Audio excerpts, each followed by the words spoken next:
পাথর ও বালু বোঝাই ট্রাকে চোরাচালান ৪.৫ কোটি টাকার ভারতীয় পণ্য জব্দ। পাথর ও বালু বোঝাই ট্রাকে পাচার হচ্ছিল ভারতীয় কসমেটিক্স, চকলেট, জিরাসহ নানা পণ্য।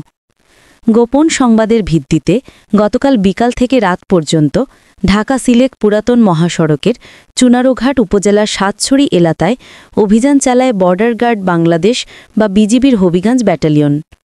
অভিযানকালে পাথর ও বালু বোঝাই ৫টি ট্রাক ও কাভার্ড ভ্যান জব্দ করা হয়। পরে হবিগঞ্জ বিজিবি ক্যাম্পে নিয়ে ট্রাক ও কাভার্ডগুলোতে তল্লাশি চালিয়ে ভারতের বিপুল পরিমাণ ক্রিম লোশন সহ নানা ধরনের কসমেটিক্স, ব্লেড, চকলেট ও জিরা উদ্ধার করা হয়। জব্দ করা এসব পণ্যের আনুমানিক মূল্য ৪.৫ কোটি টাকার বেশি বলে জানিয়েছে বিজিবি। ৫৫ বিজিবির অধিনায়ক লেফটেন্যান্ট কর্নেল মোহাম্মদ তানজিরুল রহমান জানান, চোরাকারবারিরা ঢাকা-সিলেট পুরাতন মহাসড়কটি চোরাচালানের কাজে ব্যবহার করছিল। গোয়েন্দা তৎপরতা ও আধুনিক যন্ত্রপাতির সাহায্যে এসব চোরাচালান রোধ করছে বিজিবি।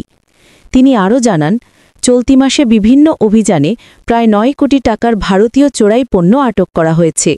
সাম্প্রতিক বিভিন্ন অভিযানে আটক করা হয়েছে ৩৭ জনকে।